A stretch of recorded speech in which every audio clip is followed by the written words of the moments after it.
Hello, and welcome to Boundless and Bottomless, where we finally have completed the Alexander Dugin.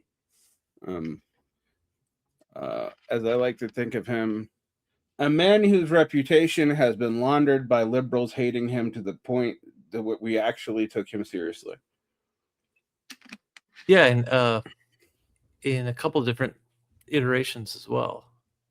Yeah. One of the most frustrating things I find about this book in particular is that there's about a fourth of the time where I do think, even from its post-fascist viewpoint, I'm using post-fascist advisedly here. That the fourth political theory is kind of brilliant. There's another arbitrary number, but I say a fourth of the book that I think, it's kind of derivative of Marxism or Deleuzian postmodernism or whatever. But there are worse things in the world. There's a fourth of the book that I think is insane but interesting. And there's a fourth of a book that I think is just Alex Jones level bullshit. In fact, actually, in some ways, sub Alex Jones level bullshit. And then there's stuff that surprises me, like him explicitly mentioning that he intends to use Marxist as a fifth column, like just outright. Him believing every liberal report about what the United States is. You would think like he reads like Russian conservative news, but then reads HuffPo from the mid-aughts. It's weird. Yeah, it's like really obvious that like his familiarity with the Western world is quite limited. Yeah, it's very much through the Atlanticist media that he hates, actually. Yeah. And it's also clear to me that this book was aimed at winning leftists over that some of his other books are not. It's definitely aimed at winning anti-imperialist over, although, as I have talked about after reading a Sidecar article, what he means by imperialism and what Marxists mean by imperialism, or even what liberals mean by imperialism, is very different. Yeah. So we got through to chapter, because also there's two versions of the book and they don't have the same chapters. We got through gender.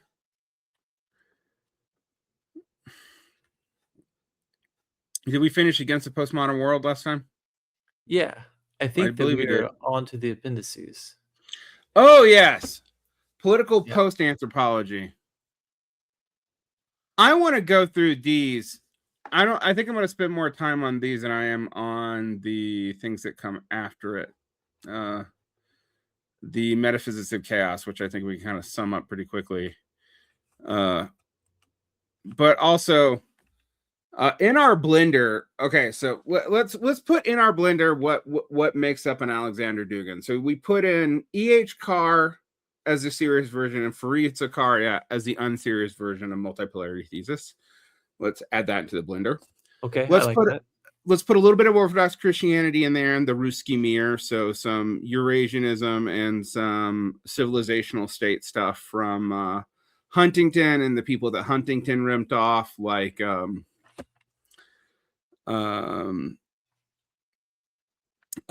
Michael Lind, for example. Not Michael Lind, William Lind. The older Lind, who's not related to the younger Lind, but they're both reactionary, so it's confusing. William Lind, because Huntington was ripped off William Lind for his theory of civilizations. But I think we can safely say that it seems like Dugin's getting it from Huntington. If he just picks a different side in this war, let's add that in. Let's take a little bit of Soviet Marxism, but like hit it in the head with a rock a few times. Let's add that in. It's like beginners, like the 101, but like, you know, he never really graduates. Like this, it's the basics for like primary school. Yeah. Soviet Marxism. Let's add some dime store Satanist and some current traditionalist, ultra conservative paganism, even though he's a Christian, but it's in there. Let's add that in.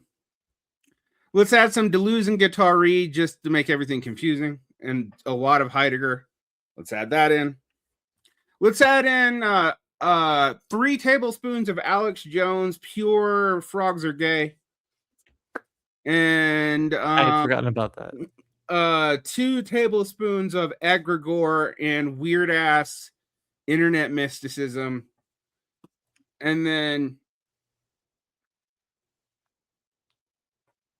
what else do we add before we get to this last part? Because I want to, like, I'm trying to figure out what heady weird brew fourth political theory is. I know we can safely say that it is post-fascist in in a radical traditionalist model, but it is so removed from mainland Europe and from America that manifests not in like Rene Guénon quietism and, you know, like weird spirituality, although that is in here. It manifests more in like we should have like a Protestant world and an Orthodox world, and, you know, radical pluralism. Let's throw that in there. Yeah. Let's make sure, however, that we strain out any political economy, not just Marxist political economy, any political economy at all. Like conservative, whatever. No economics. We're just bracket that out. We are totally cultural voluntarist. Okay. It's even like it even assumes that if there is an economic variance to these civilizational zones, they are also culturally determined. So like maybe the Atlanticist world will be liberal and Protestant, and maybe the Arab world will be nationalist and statist in some way. Yeah, socialist. Although weirdly, historically, the Arab world is actually hard to nationalize because the Islamic polities aren't given towards national formations. But you know, but even just like if there's a socialist world, if there's a liberal world, if there's some third thing, they can all exist in their separate spheres. So then let's blend that all up, and you get the weirdest fucking smoothie that half tastes like green juice, a fourth tastes like something delicious, and a fourth tastes like literal shit. And that's kind of how I feel about this book. Even for conservative thinking, it is weird in how both brilliant and then mind-numbingly vapid it can go like that. Like it just from sentence to sentence within the same paragraph. Right. It's not even like from chapter to chapter, topic to topic. It can go from making a profound statement to something like, oh my God, Oren Schroyer from fucking Infowars, when he was on it, is somehow way smarter than that. And I don't know how this is all in the same person. But it is. The other thing I will say is that Dugin is radically inconsistent, like a lot of these reactionaries, because I've read other Dugin books, and they don't agree with this all the time. Like we did a supplementary episode when you weren't here with Donald Parkinson about his Putin versus Putin book, and it's nothing like this. So and Putin versus Putin came out afterward, right? Yeah, it did. It's not contemporaneous, but it's like after he lost his job at Moscow University. Right, and this is not like the fourth political theory is not like that's an old era, because he still talks like this and about this in contemporary interviews. So that, which means that his other work, which contradicts it, it just happens in the mix. It's not like a To be fair, reactionary political philosophers often defend lack of systemization and coherence as a virtue. You see this in David Gomila.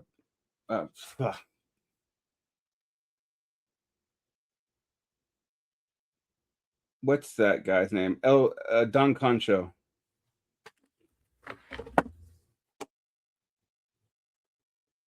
Through the magic of editing, I've overcome my aphasia by going to the Black Bookshelf, which is where I actually have a bookshelf called the Black Library. There's lots of Warhammer jokes around here, but where I put all my reactionary books. There's also the Red Library where I put most of my Marxist books. But anyway, I went and dug up the Black Library books with my notes, and I was talking about this book, which is the Scholora of Nicolas Gomez de Villa. De Villa, excuse me, not de Villa, because it's one L, not two. And like Nietzsche before him, he actually thinks the true, the good, and the beautiful should not be limited by coherence or a system. He's an anti-systemic thinker. The issue that I have with Dugin is like in many places trying to have it both ways. He's both an anti-systemic thinker and a system builder, and that's maddening. Yeah, I mean, he doesn't have like a like a neo-romanticist sort of. He doesn't extol the virtues of just this is what I feel. This was you just write based on feeling rather than systematically and logically consistent. But he doesn't do that. He just it's like like you said, it's like he tries to have it both ways.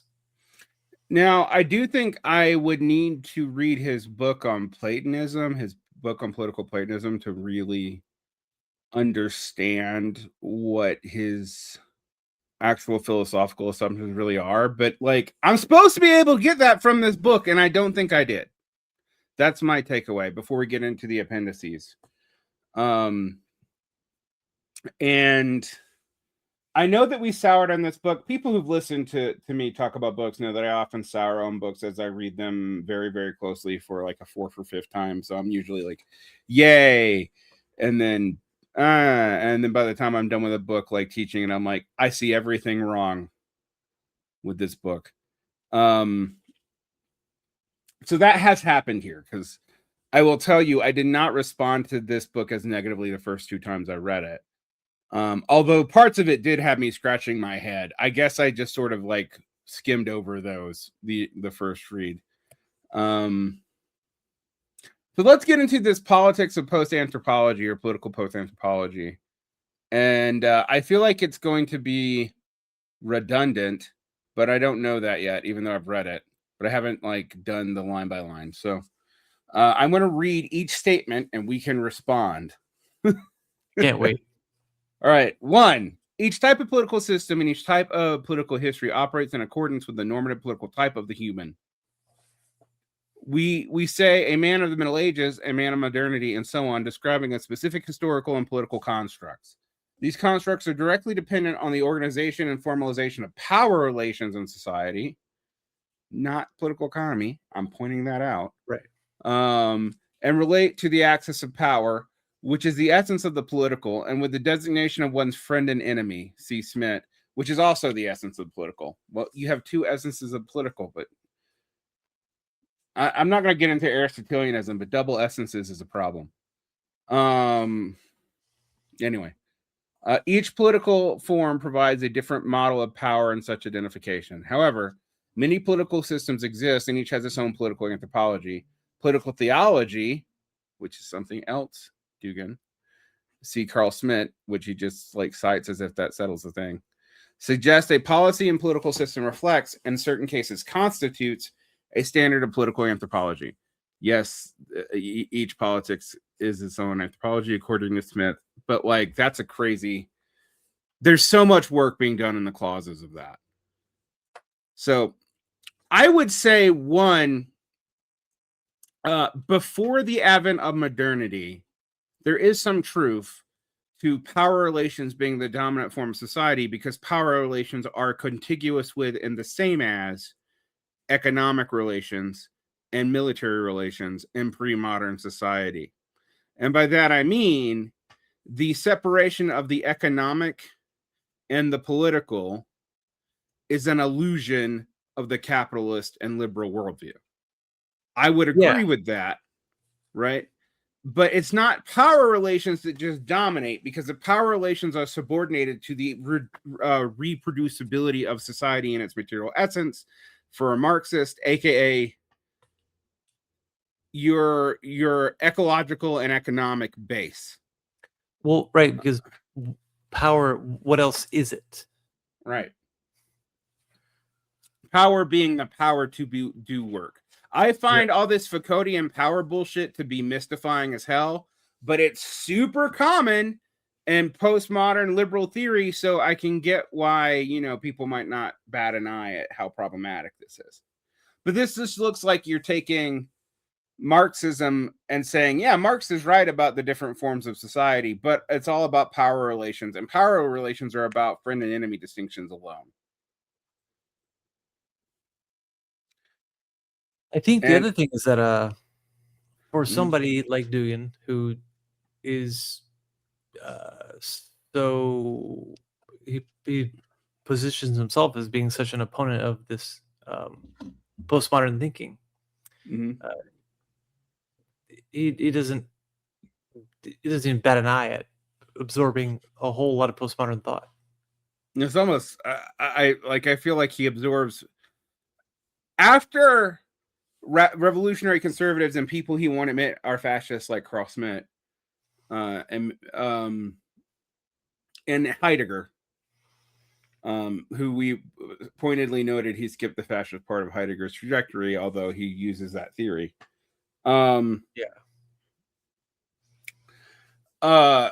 He after that he pulls the most from postmodernist. I mean, like, as far as like how he justifies what he's doing, you know. I find it very frustrating just how different the PDF that I have is compared to the book. So I'm just gonna pull up the book. Yeah, because what you just read is not in what I have in front of me. So no, the earlier edition, which is the PDF you got, which is the one that they released before this book was formally published. Yeah. Is doesn't have these appendices in them at all. And also, Jason, well, no, I think this book is almost, there's things in this book that he couldn't have known when it was written in 2008 in Russian. So I suspect there's a lot added in the English version. I think so. But so the PDF here that I'm looking at, it says Appendix 1, Political Post-Anthropology, which is the same as Appendix 1 here. It's just a different thing. Oh, let me pull up that text then, because I don't remember that being in there at all. And Appendix 2 is Political Post-Humanity, and I mean, not that. It's the Metaphysics of Chaos, and it is over here. It's and on this one, it's Gender in the Three Political Theories of Modernity. So there's two different sets of appendices. Right, gender in the pre-political theory of modernity was actually incorporated into the book. Yeah, in our version, and wasn't in this other version. Yeah. What a mess. God, I would at least be addressed in the introduction. Well, it's like they don't even admit that this book has a informal. I'm reading this, and it does. Okay, so I'm gonna read this line by line because I have them both up right now. So this is the original that's just Shabobda's translation. The topic of this seminar is political post-anthropology. Right. So this is clearly taken from a talk he gave sometime. Yeah. Each political system / stage of political history operates within the normative political type of the political human. Okay, that's almost identical, but the sentence is a little bit different. We say man of the internet ages, man of modernity, etc., describing specific historical and political constructs. These constructs are dependent on the organization and formalization of power relations in a society and relate to the axis of power, which is the essence of the political, and with the collective friend-foe identification, which is also the essence of the political. Well, except actually not that much different, is it? It's close. It's close. What's different is the first two lines, and then some word choices. However, it actually gets more different. The political is power and political identification, ours, not ours. That sentence is not in the other one at all. Each political form provides a different model of power and such identification. That is close. I mean, so that is there. In this one, it says power is political is power and political identification self-other. Each political form provides a different model of power and such identification. So going back to the old one, each political form provides a different model of power and such identification. However, many political systems, there are many political anthropologies. Political theology suggests that a policy reflects, and in certain cases constitutes, a standard of political anthropology. And then political theology, Carl Schmitt, suggests that political policy and political systems reflect. So someone's fixed the text. Like the Milliman translation reads like they've not just edited, like they've changed the meaning subtly of certain parts of this. And I haven't gone back and like done this chapter to chapter, but that's actually kind of interesting because Chabot and Milliman supposedly translated this together. But what I suspect is they gave this to Milliman to make it more readable. I don't know that, but because Chabot is credited as a co-translator on this version, and he's the only translator on the one that was released by Fourth Political International or whatever the fuck we're looking at, the pre-Arctos, pre-commercial one. Right. Let's look at point 2. I'm going to read them both. So the officially published one by Arctos says the political human is transformed from one form of the political to another. This is sufficiently traced in the philosophy of politics and post-philosophy. What the fuck does that even mean? Now we will focus on the form of political anthropology that meets post-modernity. Here's what the first one says. The political human is transformed from one political to another. Political being capitalized, but not modifying anything, so it's turned into a noun. This is sufficiently traced in the philosophy of politics and political philosophy in quotation marks. They're not in quotation. Oh, they are kind of in the other one. Now we focus on the form of political anthropology. Which form of political anthropology meets postmodernity? And that's almost identical. Yeah, it's close enough. Yeah. All right, so I'm not going to do this for every one of them then. But that first one has some. The first one though, the subtle differences are actually big. Well, like it threw me, and that's where I had to go grab my my hard copy to check them. But if the thing is, reading a capital is similar. You have a similar, like different versions, different translations. There's subtle changes, but yeah, no, there are. And there's also interesting reading for capital volumes 2 and 3, reading the Mosley edited pure manuscripts that were as they existed before Ingalls edited them. They're pretty similar, but there are some differences, and it's fascinating stuff. Here's the thing, though. The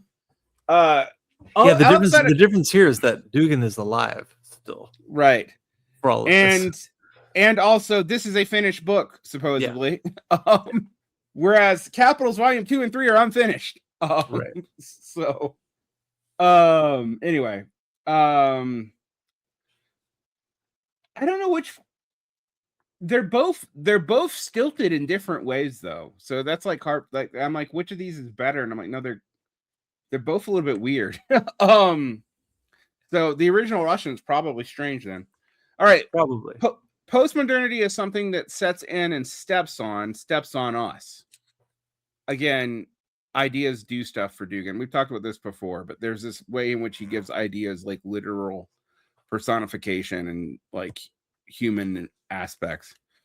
But it is not like that ideas have being the way that humans have being. Like they're like not conscious, but their consciousness. They're agentic. Yeah, they're agentic. Postmodernity is something that sets in and steps on us, but it is not stepped yet. Therefore, the study of postmodernity suffers from the absurd creative gap. Although it can step on us, it may also not step on us, and we can or cannot, it is not yet clear, wiggle out from under it. So talking about postmodernity is interesting, exciting, and at the same time risky. Yeah, like this sentence, which makes no fucking sense. It makes it no is sense. And it's the issue I take with it is not even just I don't know what word it is that's translated either as absurd creative gap or in the PDF version, the non-Arctos version, it says hilarious creative gap. So there's like a total change in tone.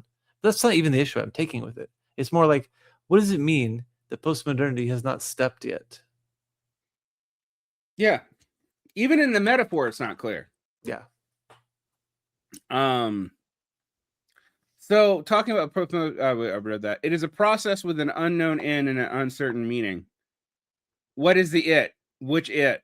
That it doesn't modify an obvious thing. The closest thing to it is not postmodernity, but I'm going to just make that make sense by making it so. I'm sorry, I'm being a pedantic grammar nerd, which I'm not usually, but like that doesn't make fucking sense. It is still possible to influence this end. Okay, this is a problem. It in the next sentence refers to something else. It is still possible to influence this end, and thus meaning history apparently has ended and post-history is only beginning, and one has to search in it for a space of struggle and win back this space and expand it. I'm just not very compelled by this paragraph. I'm less than compelled. This feels like some shit I would start a cult with. This feels like something which shouldn't make it into a book or into an appendix of a book. This seems like something that was a very just not thought all the way through. Well, the thing is, we know that it's a seminar somehow from the other translation. So, like, number 4, political postmodernity is about forecasting and constructing the political human in postmodernity. It is normative. We do not just study what exists. We follow the process and try to affect it. Wishful thinking and self-fulfilling prophecy is quite legitimate and welcome here. By exploring post-political anthropology, we bring the political back to life. I have no idea what that means, but I also think the telling thing is wishful thinking and self-fulfilling prophecy is quite legitimate and welcome here is saying, I don't care about truth. I care about what I can convince people is true. I'm kind of serious. That's the implication of that. All right, part 2. Political post-humanity and the post-state. Oh my God. Okay. Aren't you glad that we quit putting post on everything like this? I mean, I know I've been saying post-fascist, but like there was a period from like the late 80s to like the end of the aughts where we just smacked post on things. Yeah. Post-rock, postmodernism, post-structuralism, post your mom, post-feminism, post-sexuality, post your face. I mean, like, I'm glad we stopped doing that because it doesn't actually say any fucking thing. Well, yeah. But anyway, it would never really.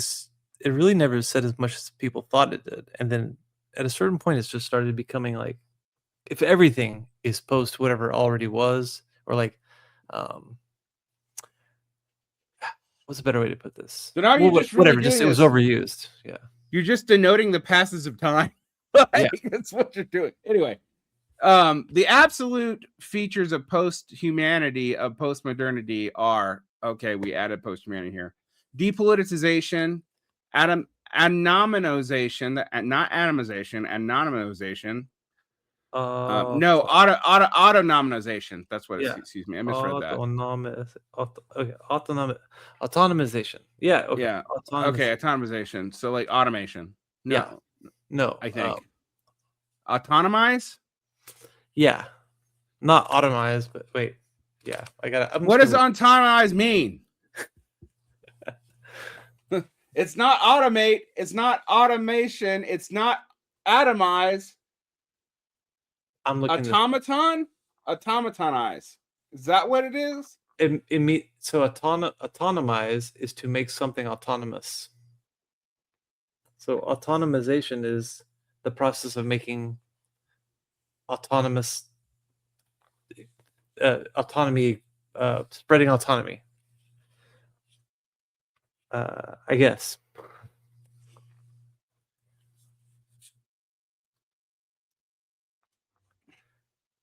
The next one's even better. Microscopization. Yeah. Sub and transhumanization as a special form of dehumanization, and divigilation fragmentation. Let's see if we get definitions for these words. We are not. All right. That is the rejection and denial of something that was political in the previous phases of history becomes a dominant form of politics. Politicization meets with depoliticization, so X is Y. God fucking damn it. Why does anyone think any of this is profound? The politics of the post-human and post-humanity lies in the attempt to escape from it and in the projection of the political into the new sphere. The post-human and post-humanity declares war on the political, first based on the economy, homo economus versus homo politicus, then against the classical subject-object economy in the name of the network dynamics of the free creative game of disengaged sets, Negri and Hart. Yes. Why use the dumbest of post? Anyway, the industry. I know it is uncouth to call Hart and Negri stupid, but like, the They are the most annoying, though. Yeah. How did that book get on the New York Times bestseller list? I am still trying to figure out how Hart and Negri's Empire got on the New York Times bestseller list. I still don't know.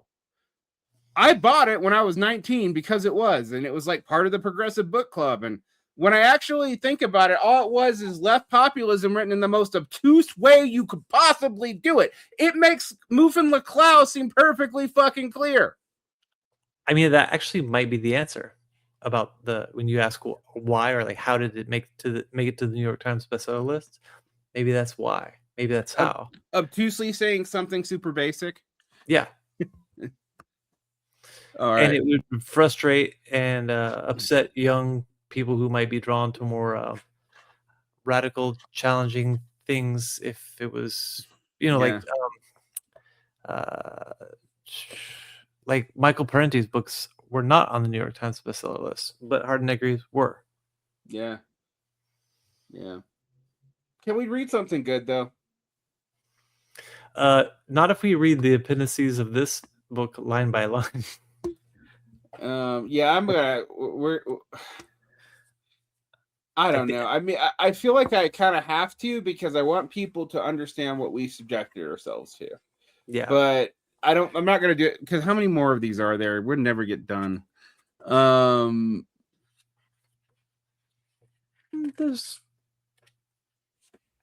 We could read them all and finish this out in this last episode, and however much we get through is how much we get through.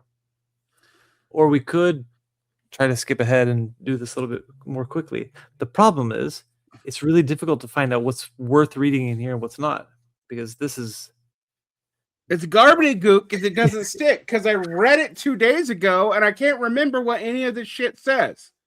The thing about this book, which is, I mean, one of the many things about this, but what's most frustrating to me is that the book starts off fairly strong. I remember when we first started reading this together with Sean, I was like a defender. I was like, oh, I can see why he says this.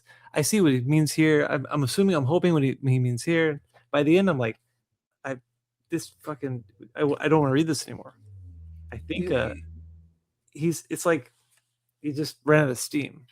It's a very different book, but I could think of another book that's like that for me, and that's Bullshit with Jobs, which when I read it as a like essay, I was like, I see some of what he's talking about. There's some conflations and there's some mistakes, but I see some of what David Graeber was talking about. When I read it as a 150 some odd page book, I was like, this is the dumbest fucking thing I've ever read. How the hell did this get on the New York Times bestsellers list? He's actively forgiving political economy. He just takes surveys and says they're true, and then like talks about how things aren't necessary, but has completely different criterion for what is and is not necessary depending on what he feels like when he's writing. Someone make David Graeber be fucking rigorous for once in his fucking life. And like as a pamphlet or as like an essay, like a relatively long essay in a decent journal, this could be a fairly impactful, fairly at least thought-provoking challenge to make toward this thing which he's calling the fourth political theory. As a book, I don't think it should be written. I mean, this is an interesting problem. There's lots of books like this, right? Where there are two theses you have to entertain. One, most people didn't actually read it. Who said they read it? Right. I have definitely got that opinion from like people who cite Deleuze and Guattari a lot before. I'm like, you didn't read that. You definitely didn't read the whole thing. Right.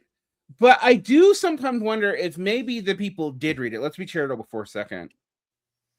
But the stupid stuff, which is 50 to 60% of the book, is so effusive and mystified that it just doesn't stick. So you only remember the more meaningful stuff. No, I think that's true. Because the way I remember this book was like, oh, this is interesting. It's not perfect. I don't think I would even defend it, but I would defend the legitimacy and even the necessity of reading it, tearing with it, like actually considering it as part of the part of the moment that we're in, and that you have to like actually deal with the world as it is. But now that I'm reading this line by line, I don't remember the other book. I don't remember the one I was defending. Yeah, I do think that I honestly also think that happens to a lot of left-wing books. That's why I brought up Graeber, because a lot of people who have argued with me about Graeber will be shocked when I like quote it line by line and be like, well, he didn't say that. I'm like, no, you're remembering the parts that made sense. Yeah. Like, are you remembering the parts that you agree with? Or you remember the parts that are funny? But like at one time it's not in Bullshit Jobs, it's in an early Graeber book, but like he compares commuting to work to the transatlantic slave trade and to the Middle Passage. Yeah, that's absurd. I was like, how did he get away with that? Like, I mean, that is on par with like early aughts libertarians saying there's basically no difference between paying your social security tax out of your checks every month or every 2 weeks and chattel slavery. These are the same things. Well, there was a lot of that back then too, actually. If it were like you're making that argument as if it was hypothetical, but that argument was definitely made a lot. Were we dumb before I mean, we're dumb now, but were we also have the greatest challenge to my belief in communism, if we're going to be quite frank, is the fact that I know that communism would be based on like radical equalization. And I completely agree with that. But I'm very much hoping that enough incentives are in place that general idiocy is filtered out by the wisdom of crowds. Because otherwise, I'm afraid communism's fucked. I mean, this is part of why I've never been able to well, like I'm not like I've never entertained much in the way of like anarchist thought, or like I'm not communization theory. It doesn't have much weight with me, whereas I can actually see some logic behind all sorts of social democratic schemes, and I can see a lot behind like the idea of a dictatorship of the proletariat and this transitional. It's a transitional form, and like a long transition. I don't mean like over the course of a decade or two. I think that Marx and Engels might have been a very, very optimistic. And part of the reason why is because I exist in the world with people as they are, and I just think like it's going to take a little while to get over some of this. To be fair, the radical liberals had the same problem, because that's why you split up between like Jonathan Israel and his like 8,000 fucking pages of 3 fucking massive books that I could beat you to death with. The radical, what is it? The Radical Enlightenment, the Enlightenment, like his like massive trilogy, which I read as quickly as I could when I read it. Like, I would admit that I was like skimming hundreds of pages at a time to get through that fucking. Oh yeah. But I did learn a lot from it. And one of the things I realized from reading that book is how the liberal values of liberty, equality, and fraternity did not actually automatically lead to a democratic sentiment, because a lot of people thought that you were going to have to build the population. You had to basically create a political subject that could do what they wanted them to do. And this political subjectivitude is something that I think, like, to give Dugin a little bit of credit in this otherwise rambling nonsense that we're reading in this appendix. I do think there is a truth that there has been an abandonment of the political subject as a concept. Even the specific political subject, and it has been replaced by political identification. Yeah, no, I think that's definitely true.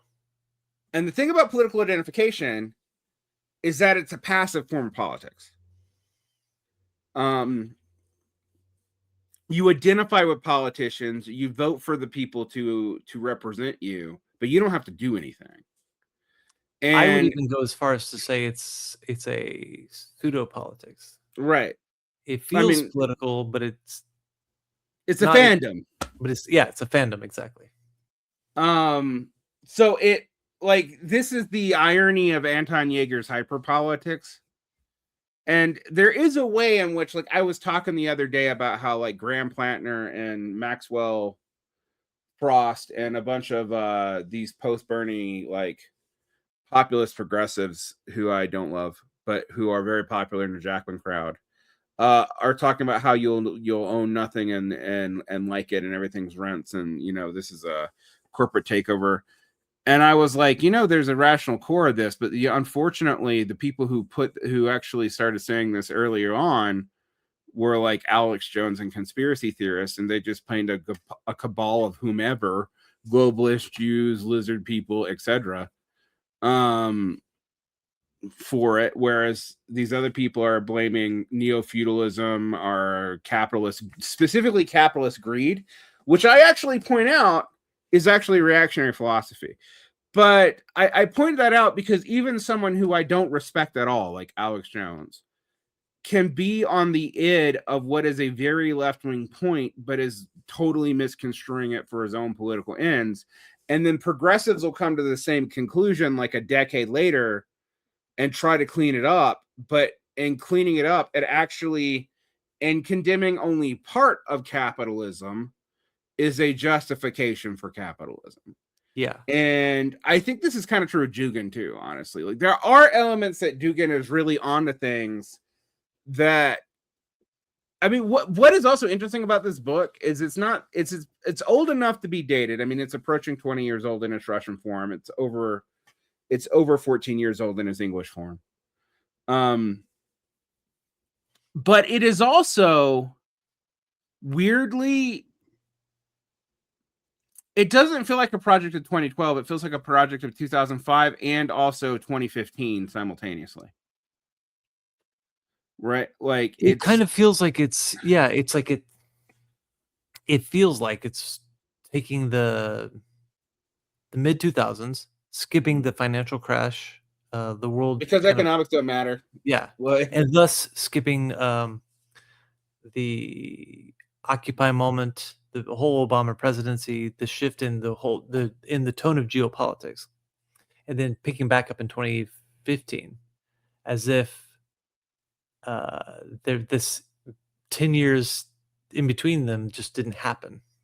And why I bring that up is this was not written in 2015. What I'm saying is this feels both prescient and dated simultaneously. Yeah. Like, there are parts of this that seem like it was on the things, and there's other parts where them like, you're not fighting George Bush anymore. What the fuck are you talking about? Like, well, right. It's like with Donald. Also, this is the other thing about Dugin is like Donald Trump is not even so. Okay, in 2015, Donald Trump represented a break with George Bush. Mm-hmm. In 2020, And now Donald Trump represents a break with Donald Trump.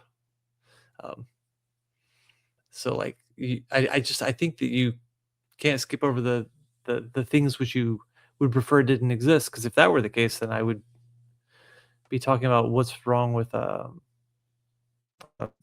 it's a really convoluted point. Never mind. You can't skip over things that don't want to exist. I'm just gonna remind people in point 4, wishful thinking and self-fulfilling prophecy is quite legitimate and welcome here. Unquote. Oh, that's right. That's right. I'd already forgotten about that.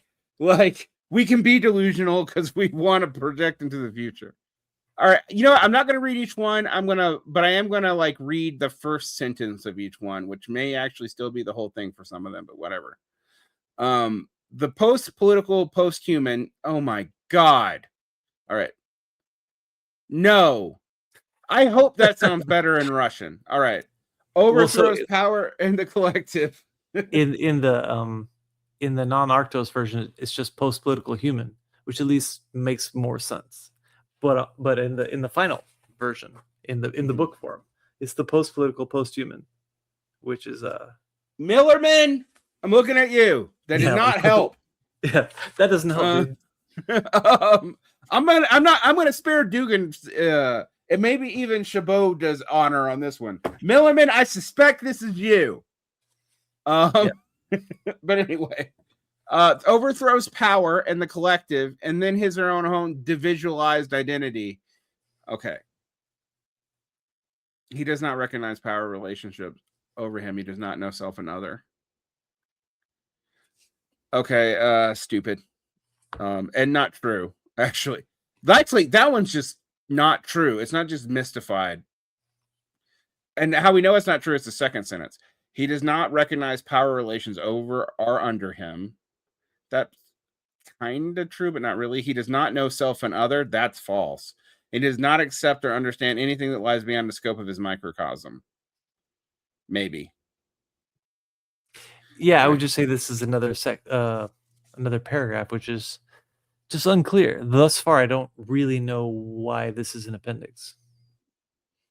It is the random game of sub-individuality and trans-individuality that post-human creates a model of the post-state. The post-state is an ironic parody of the state. This is point 3 under section 2. It is the state vice versa. The state is phantom. The state is mockery. Okay, this is dumb. Do you see anything worth talking about in that sentence that I didn't read? I don't. All right, moving on. Section 2.4. In political post-anthropology, all is reversed. Leisure and work, the most serious occupation, actual work, is watching television shows. Knowledge and ignorance, complete idiots are given jobs as academics. I don't know. Cough, cough. Someone's an academic. Public and private. Okay. Public and private have never been truly separated, even in capitalist modernity, although we keep trying to insist that it is, because it's an illusion of capitalism that is an ideological function of capital. There, I solved that for you. That would have been a good appendix. Yeah, that would have made sense. Why are we talking about post-politics when it's obviously something directly opposite to the political? Because such an anthropological type of postmodernity in theory and social practice steps in, i.e. it attacks, persistent, imposes itself, introduces itself, and gradually becomes a norm. It acts as a basic personality, Cardiner. And that's the reference. And for such an attack and such an advance, dispositif of power and collective identification, the political again is required. So it inverts itself. That's like a very convoluted way of making a dialectical point, but like a dumb dialectical point, like a dialectical point that has no sublation. Okay. I don't want to get into the stuff about the EDOs. 6, the party has a stylistic and strategic arsenal. This fashion and interactive information technologies, Twitter, mobile phones, social networks, blogs. Okay, this has to be after 2000. This has to be added significantly later because you can't mention Twitter in 2008. Yeah.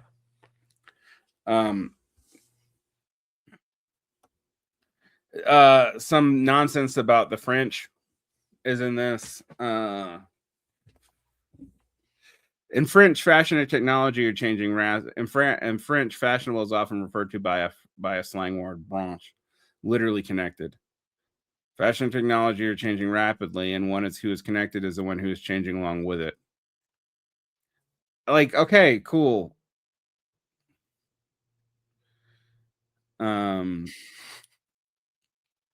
So you're paraphrasing Paul Virilio. Nice. Moving on. Trade revolutions in the Arab world, they weren't trade revolutions. That's the way we encountered them. That's not how they were. Or iPad presidents, such as Dmitry Medvedev. Dude, you're going to pretend that Dmitry Medvedev wasn't just a placeholder for Putin? Come on. I don't Our think I know clear what signs. iPad president means. I don't think I understand what that term suggests. Like he was a president using Apple technology or something? Oh, okay. Well, sure. Are clear signs of the post-political our political post-anthropology and the phenomenon of the post-state. Oh my God. This is meaningless. This is without meaning.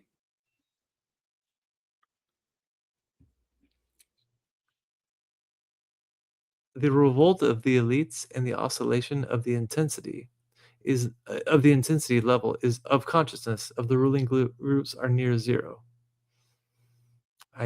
Okay. What does that even mean? Yeah, I don't know what that means. A classic example. Yeah. Is a drug addict as a political strategist. Dugan, I think you do cocaine. Allegedly. All right. I certainly, when reading this, I find that to be plausible. Yes.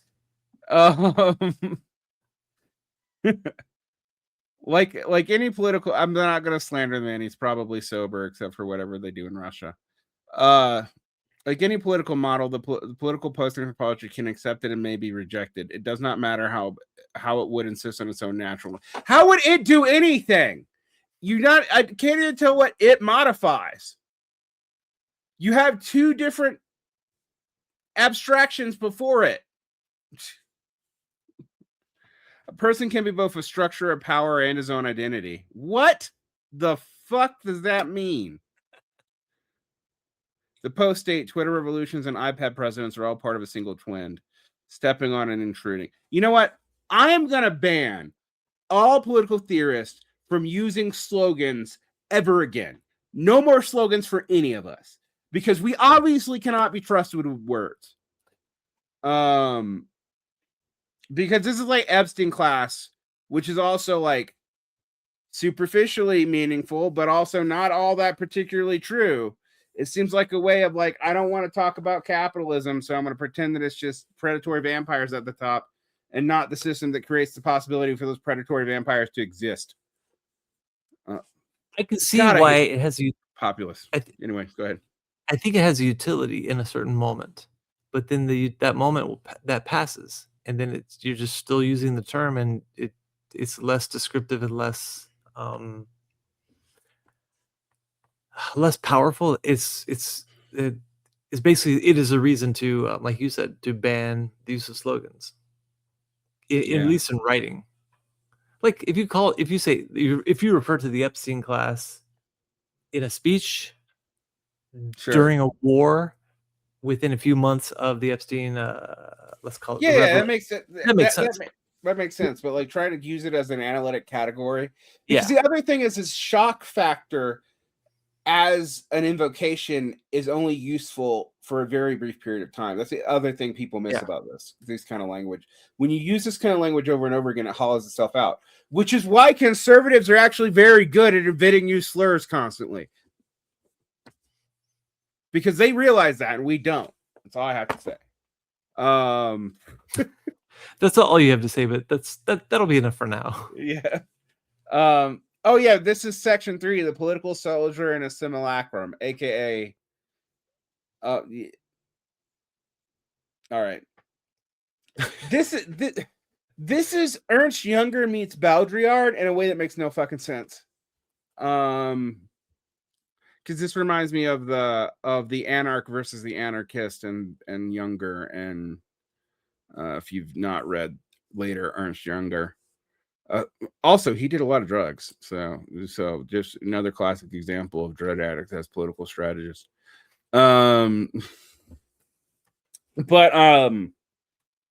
Younger did that, but this also has a shit ton of Baudrillard in it. And like, the simulacrum is that concept's a Baudrillardian concept. Yeah. The first alternative is political anthropology of the previous form, and is the face of the political post-anthropology. Okay, I'm going to say this. These next two sentences, if they were written in a clearer way, might not be dumb. All right. It can be generalized in the figure of the political soldier. This isn't an anthropological concept. No, it isn't. It gives no, it is not. It gives no idea of what the political ideology of the political soldier follows, but the concept implies a belief in the existence of political ontology. The political soldier fights for a model of power relationships and directly and openly identifies himself with a particular group. Ours. A fundamental distinction of the political soldier is that he is ready and able to die for his political idea. This differentiates him from the ordinary soldier and an ordinary politician. A soldier dies, but not for a political idea. A politician fights for a political idea, but is not ready to die for it. This is just militancy. This is a description of militancy. Yeah, because there certainly have been politicians who are willing to die for ideas. Right. There have been in a little while. But then according to Dugin's Platonic form shit, they wouldn't be just politicians, they'd be political soldiers. I would say they'd be militants, but whatever. Well, it's funny because even as I was trying to come up with an example, like Thomas Sankara is definitely a political soldier. So right, yeah, like almost kind of literally. Yeah. So I guess touche, sure. Yeah. This point 3 actually is not dumb. I'm gonna say this. It's just written in a very dumb way. The political soldier may be a communist, a nationalist, or even a liberal, but in any case, he personalizes, not personifies, because that would make more sense. Personalizes modernity. Modernity is in its specific political form. The political soldier is a medium stunum. And I'm actually going to use a footnote of what he means by this. The organ that lies without a thorax, including a heart, a sacros, and so a body without organs. A political anthropology. Motherfucker, you are stacking metaphors. Just cut that out and you've made sense. But anyway. Yeah, because this is otherwise a fairly clear, fairly decent paragraph. But right. And as such, in theory, it can fight political post-anthropology. It will be conservative answer. This will be a conservative answer. I guess even the Marxists will be a conservative according to this. An individual fights an individual. The present ending rejects the atemporal post-historical future. Those two words mean the same thing. Atemporal without time, post-historical also without history. I guess they're not. I guess there's a subtle distinction, but that's redundant. God, I'm becoming a pro stylist now. The drama of the last human clashing with the post-humans in political conflict is at once very heroic, tragic, poetic, and hopeless. Okay, now removing the center part of that point, the militant LARPer dies fighting against the apolitical masses. And it seems heroic and tragic, but it is also hopeless. Yeah. That's a pretty good sentence. Actually an interesting concept. Yeah. And simple and understandable. And actually, I think somewhat true and should haunt us. Yeah. But all the rest of it seems like gobbledygook to convince English majors in the 1990s to become reactionaries, which they already secretly were anyway. I know, I used to be one. So both a reactionary and an English major in the 1990s. I did read a lot of prose like this when I was in college, and it made me hate theory for a long time. I blame Heidegger. Yeah, I could so see much. I blame Heidegger for so much. But political post-anthropology makes such a position almost impossible. A political soldier is in a unique condition of the corrosive waters of post-modernity. He's converted into a simulacrum. How? Okay, let's continue. This is the main delicacy of post-modernity. It creates an ironic mutation in regard to all respects of modernity and in regards to anthropology in the first place. Today, it is already no longer possible to meet with a political soldier. We can only meet with his double, his simulacrum, his fake. Again, political LARPers do LARPy things.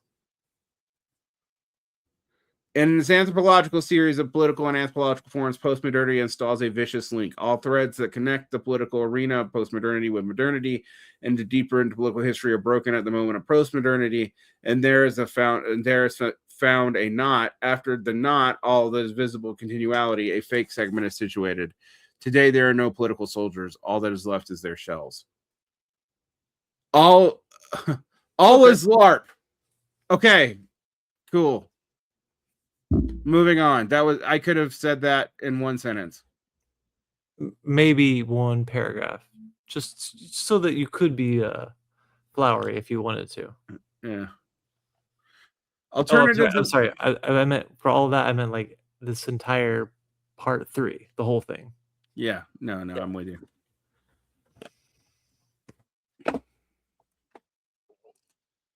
Okay, we're almost done. And other than the chapter and giving abstract concepts rights, this may be the dumbest part of the book. I think it is. I think even more than the other chapter. This the is chapter we talked about abstract concepts rights are his weird chapter on gender that I could not figure out at all. Yeah. Which is anyway. Alternatives in political post-anthropology, the pre-human and PC. So we might. So as PC means personal computer, as PC mean woke. We'll find out. And many such things. Quote, my thesis is reduced to the following affirmation. In the context of the political post-anthropology, postmodernity, and a post-human individual cannot be opposed to modernity and the human individual. Opposing dualities will not be like the individual versus the individual or the post-human versus the human, but like the individual versus the pseudo-individual and post-human versus the pseudo-human. The anthropological fold, Deleuze of postmodern anthropology, is this, a simulacrum that meets with a simulacrum. All is LARP! Again, I could say this in a sentence. That's 3 words. All right. In postmodernity, a political soldier is impossible. It can only be a simulacrum. You've already said that twice! All right. Consequently, the opposition must be different. It is not the previous anthropological link that is designed to collide with the post-anthropological segment of the anthropological series, which is located after the substituted element not, but an entirely different figure. That is, one should speak as a political expression of the radical sub. I would fail this guy in an English class. The topic should be integrated into the 4th political theory. It is beyond the scope of this book to... What the fuck did you mention it then? Since it's beyond the scope of this book to even make any sense of what the garbage goof you just said. I also like this. The topic should somehow be integrated into the 4th political theory. So yeah. it should somehow be integrated, but there's no space or time here to develop it.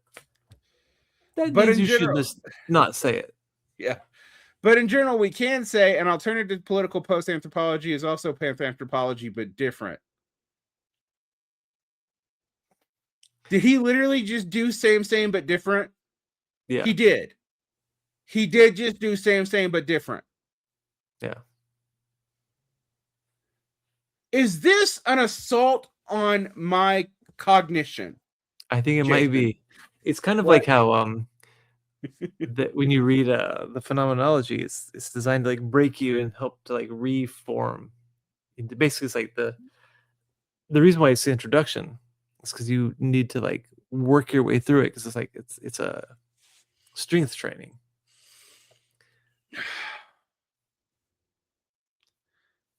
But this is like Derrida's version of it, like of grammatology, which is supposed to go through the process of deconstruction by reading it.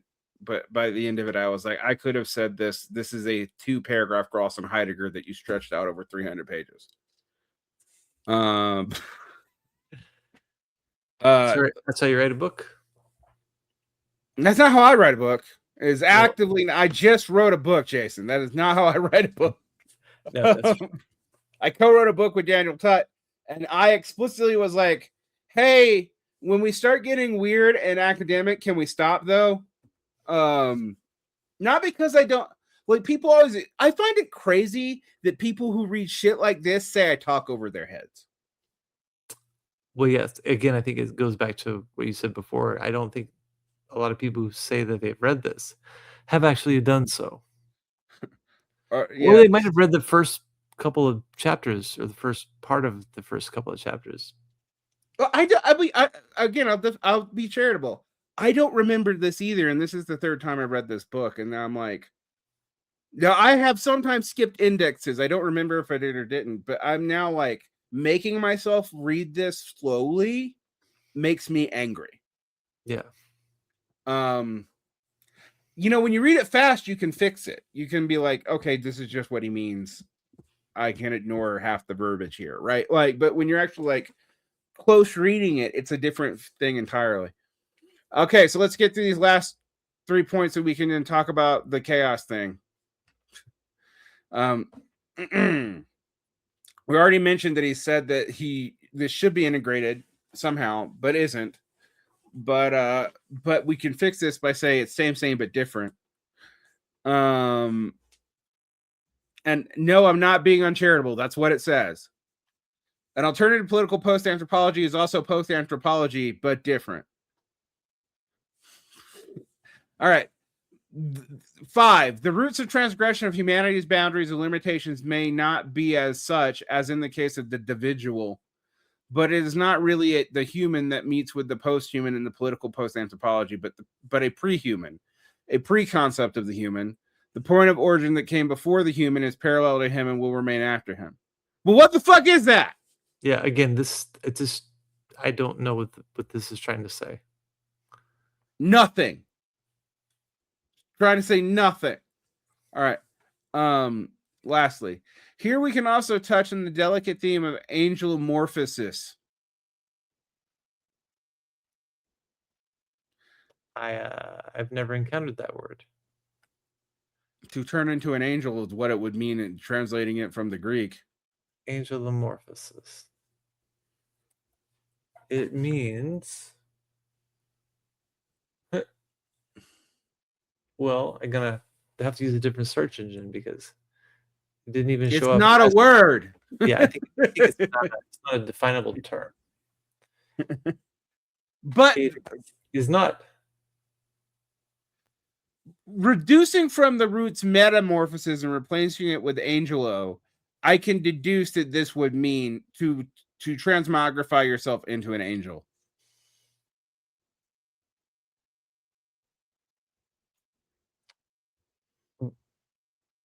I'm going to extrapolate from this. It says the cosmic process is the alchemical process of uniting with our own heavenly celestial No, this is not helpful at all. This is definitely not going to clarify anything. It's Gnostic bullshit. It's what it is. Yeah. Anyway. Yeah. So also, as we shall remind people, not that Christians care about the fact they're all like making pacts with heretics or anything, but this dude's a heretic. Moving on. It is no accident that in the eschatology of most religions and traditions, we are dealing with the Endkampf, the final war. I don't know why he decided to use the German word there. Panoramic view, which necessarily involves angels. I mean, except for cultures that don't have them. In Hollywood blockbusters, indeed, this also suffers from simulation, but it is inevitable. So are we talking about, this feels like it's a 90s thing. Like everyone was into the weird apocalyptic Hal Lindsey shit. But all right, the political expression of a radical subject can be defined, but not as an area of political theology. Carl Schmitt, why do you do that? But as of a political angelology, the topic requires further development. Please don't further develop this. I fucking hate you. Like, yeah, this is cult bullshit. I'm just like this is, if I wanted to start a cult, this is what I'd be doing. But I have the sense to do it not in print, and with just more clarity, because it's. If you want to talk about lack of clarity, wait till you get to the next one. Well, before we go to the next one, can we pause real quick? Yeah, let's pause. Yeah.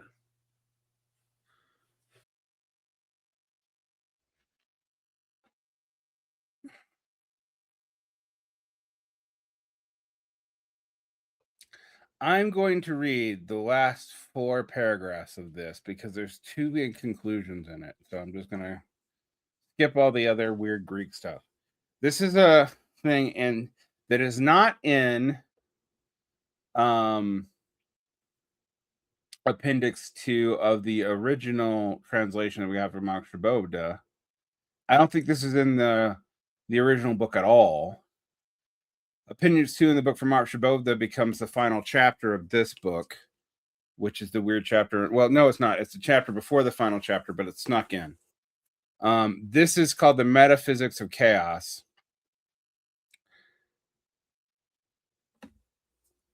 And this is why friends don't let friends play Warhammer and also read Plato.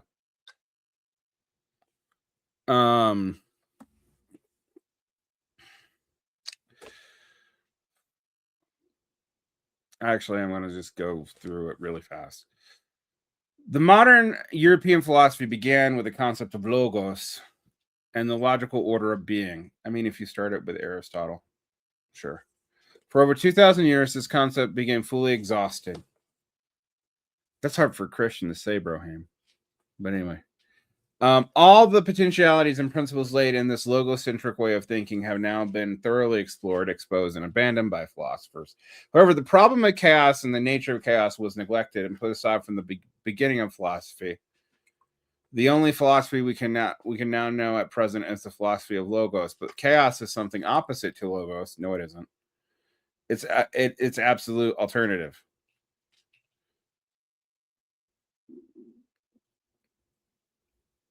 No, it okay. All right. This is I don't think that's quite true. From the 19th century, order and logos are not the same thing. Yeah. Logos implies order, but that's not just what it means. Anyway, I admit logos is hard to translate into English, though, because it means word, logic, form, structure. Maybe formalized being. The closest equivalent concept I can think to it in philosophy is actually in Indian philosophy, and that's dharma, which can also mean form, structure, path, way, constituent element of being. Well, logos is even is the category of becoming, through which chaos becomes order. Right. So the word, because that is why in the Bibli, that is why Christ is the logos in John. Yeah. In the beginning of the Word was God. There was the Word was God, and the Word was with God, and so on. Right. Because the word is logos. That's what it is in Greek, and logos here meaning both word, order, form, and formation. Right. So it is. We could think of it as the structuring principle, but not the structure itself. Yeah. Which means it is not really opposite to chaos. No. Chaos would be, chaos is a little bit unclear because chaos is both the disorder itself and the disordering principle. But logos is not the order. So anyway, if you accept Hegel's basic logic of a triadic formula of being and non-being, and the process of becoming, through which you're either becoming being or you're becoming non-being. You're either chaos would be on the non-being side of that process ledger, and logos would be on the being side of that process ledger. But they would both be parts of the process ledger. So if you think of it as a triangle, I guess they are opposed forces, but they're not exactly opposite of each other. Because if you think about it, the triangle, you got non-being, being, and you got becoming over here. And how do you become? You move through chaos into logos, right? And the thing is, I think that maybe from formless to formed. Yeah, and I think that it starts to betray a bit of preference here. If you are saying that order is preferable to chaos, then you could say that logos is the opposite of chaos because it helps make order. Right. Except for that, it's also, whatever. It's the short version of this is to say what we said before. chaos and logos are not opposites. All right, let's continue.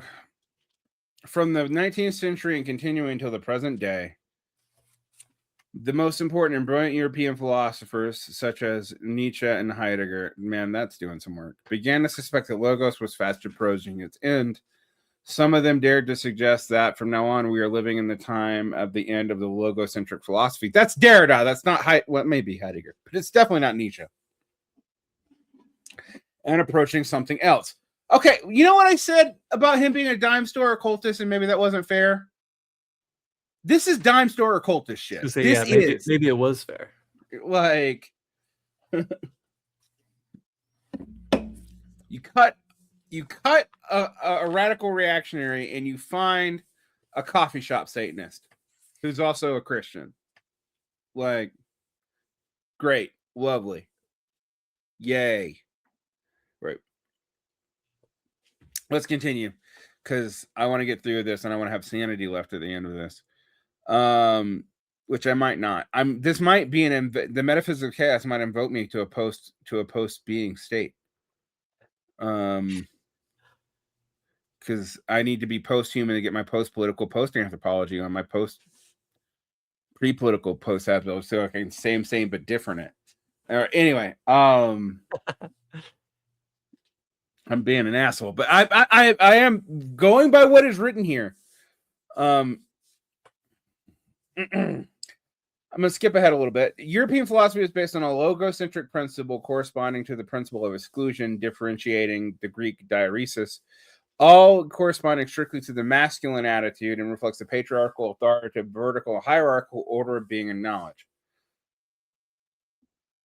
I need to know where his gender essentialist logic comes from, not because I have I can't understand gender essentialist logic. I don't know what he's basing the gender essentialism in. The masculine approach to reality imposes order and a principle of exclusivity everywhere. So females don't impose. I mean, are they being masculine? Anyway, this is perfectly manifested in Aristotle's logic, where the principle of identity and exclusion are put into a central position in a normative matter of thinking. So Nagarjuna would be girly according to this. If you don't know, Nagarjuna actually has the trilemma where you actually say that where even though he's not really responding to Aristotle directly, he actually comes up with a formulation that undoes the non-contradiction principle, which is called the tetralemma. I'm not familiar. Yeah, learn some Indian philosophy, Jason. Quit being so Eurocentric. No, so it is a tetralemma. It's A equals A does not equal A does not equal not A equals A equals not A. And he goes through and gives cases where all these things could possibly be true because of the fungibility of concepts. That's the Nagarjuna answer. Which, when you think about this, you're like, well, that's just about language. But so was Aristotle's logic. Aristotle's, axioms were really about predicates, right? And categories are tied to predicates. That's literally what they meant. Well, yeah, and you can extrapolate from there, as we have done with Aristotle. So it's not just right. It's not just language. This identity excludes non-identity, alterity, and vice versa. So here's the male who speaks, thinks, acts, fights, divide, orders, and so on. Nowadays, all this logocentric philosophy has become to an end, and we must consider a road for thought, not in logocentric, phallocentric, hierarchical, and exclusive way. Dude, he is so trying to sneak in traditionalism by also talking like fucking Derrida and like an occultist. That is clear to me what he's doing. He's like, look, we're not phallocentric, hierarchical, and exclusivist. We're radical traditionalists, but differently. Same and same, but different. Yeah, same, but different. Yeah. All right. If logos no longer satisfies us, fascinates us, or mobilizes us, then we're inclined to try something else, and at last to address the problem of chaos. This is where the essay gets metal. Except it doesn't. But anyway. I was going to say, this also reads like a Jordan Peterson lecture. This is the most Jordan Peterson this book has gotten. Yeah. Except that I think Dugin thinks chaos is good. Well, yeah, Dugin, all throughout his work, there's an undercurrent of chaos magic and occult shit. well, yeah, but also like classical Russian nihilism of like Mhm. The passion of destruction is a creative joy. It's like all that is good that can be built is going to be built out of the destruction uh, of what is, and the chaos results from that destruction, which is itself very, very occultist. It is weird though to think about someone being that and also somehow trying to pretend that they're a highly Orthodox Christian. Yeah, I don't get how you hold those two things in the same head. All right. Anyway, to begin with, there are two different concepts of chaos. Only two? All right. Modern physics and philosophy refer to complex systems, bifurcation, and non-integration evaluations and processes using the concept of chaos to designate such phenomena. They used to use the concept of chaos. Actually, now we just call it complexity. But Yeah. I mean, to be fair, he's right. That used to when I talk about complexity theory and someone from the 90s is talking about chaos theory, we're actually talking about the same thing. But chaos theory, ironically, was not about chaos, but was actually about how things that seem chaotic are actually ordered. Right. So that chaos theory, which becomes complexity, is actually the assertion that there is not a fundamental distinction between logos and chaos, if I'm speaking in classical terms, which we already see in Hegel. Thank you, Hegel, the superior philosopher to Alexander Dugin, which isn't saying much, admittedly, but still. The superior philosopher to everyone that Dugin champions as well, I think. Well, except that they're all really Schmitt has a shit ton of Hegel in him. Schmitt is a right-wing fascioid Hegelian. Yeah. Which, now that's not true of Heidegger. Heidegger's relationship to Hegel is weird. And he's kind of an anti-Hegel, Hegel weirdo. The Martin Heidegger writings on Hegel are wild. You should read them, but they're wild. I should, because I definitely haven't. How much Heidegger have you read? Very little. Like, it's been. Did you ever get through Being in Time? I don't think so. I don't have a memory of getting through it. I feel like I would, if I did, I would remember that I did. It was like the hippest book in college that no one read, but everyone talked about. The way Hegel is now, where everyone claims to have read the Phenomenology and the Logic, and I don't believe them. Yeah, I definitely don't believe it. People were like that with Being in Time with Heidegger in the late 90s. If you were in philosophy departments that were not analytic, which I was in a philosophy department that was like half analytic, half historical. They weren't really continentals, but they were like obsessed with like medieval philosophy and early modern philosophy. But so they were continental until you got to Hegel, and then that's where they stopped. Well, see, in the late 90s, I was in a junior high. Oh, well, it sucks for you. How much older than you am I? Well, so I was in the first grade when Yeltsin declared the end of the Soviet Union. Oh shit! I was 12. So how old are you in the first grade? Like 6, 7? Yeah. So I am about a half decade older than you. Yeah, I guess so. Which is weird. That half decade's actually pretty important because it means that I remember as an active memory the fall of the Warsaw Pact and of the USSR over the course of 4 years. Right. And Tiananmen Square. Those are my first political memories, seriously. And the first Gulf War. Those are all the things that I remember happening when I was in middle school. Yeah, and see, I remember the first Gulf War, but only because you could go to the batting cages, and if you hit a home run and your ball hit Saddam Hussein's face, you got free games for life or something. Like I remember it as like in a really kitschy like pop culture way. Like had like it is weird. Storm and Norman Schwarzkopf trading card. Right. Well, this is weird that like there is this time about the first Gulf War, and I know people are going to find this very strange because you don't see this stuff lying around. But since it was a war that looked like we just won really quickly, unlike the Vietnam War or Korea or most of the 20th century, there was such weird pop culture fanfare about it. We were like super jingoist in the way we were like after 9/11, but not because we were defensive, but because everybody was like, hell yeah, we won. We did something good. We were asked to come in and save the Kuwaitis or whatever. We beat the Vietnam War syndrome. Right. But then a recession happened in 1992 and everybody forgot about all that shit.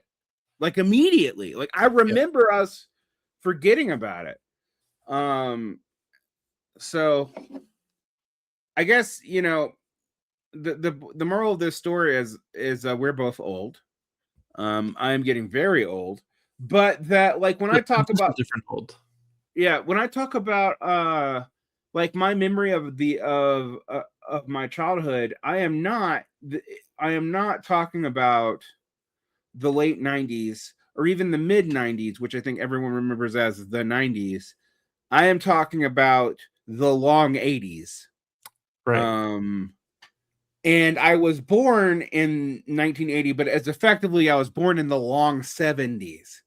So like, because really the 80s don't really start till 1982.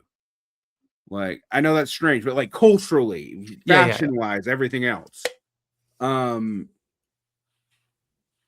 it also means that I have this weird memory block because the internet comes in like 1994 to 1996. I don't have access to it at home immediately, but like, and like the entire fucking world changed like overnight, like almost like the way AI is now, really, except like good-ish for a little while. The difference is that there's not nearly the same scale of negativity, you know.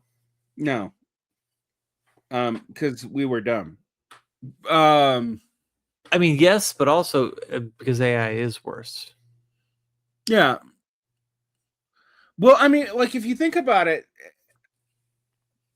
AI is dismantling the walled garden. We've been spending the last 2 decades walling off the gardens of the commons of the internet, and AI is coming in to just suck all the essence out of the walled gardens and then make us pay for even that again. Like, anyway, back to chaos, because that's the chaos is used here in a metaphorical manner. No, excuse me, I skipped a part. We were talking about his use of chaos and complexity theory, and I said that he's right about that. Although we don't use chaos for that anymore as a word in English because people realized it was really confusing, so they started calling it complexity theory as opposed to chaos theory. Oh, right. That's how. But it's really the same thing. Yeah.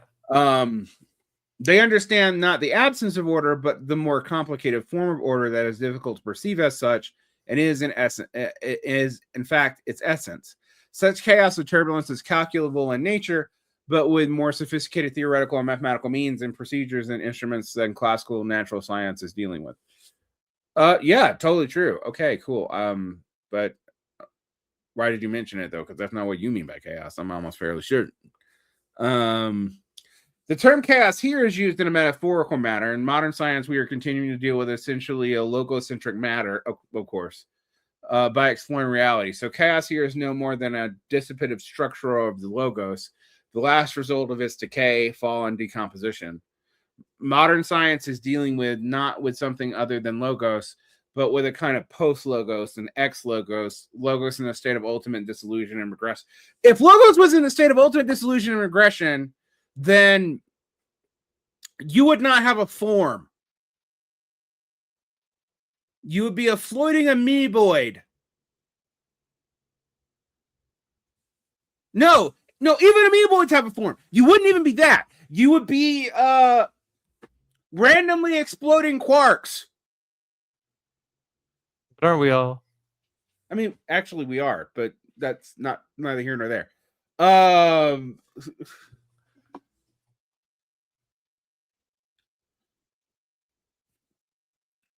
Oh my God, he was saying something that made sense just to undercut it with something that doesn't.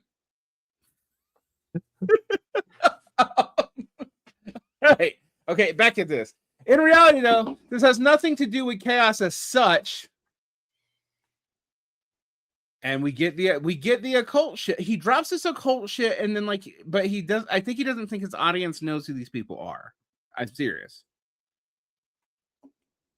With chaos in the original Greek sense of the term, rather it is the utmost confusion. Rene Guénon has called the era we are living in now an era in confusion. Rene Guénon also called it the Kali Yoga, because he did, because that's Rene Guénon. He was a perennialist. He thought that Catholicism, Islam, and Hinduism could all be reconciled with each other, and then he became a Muslim.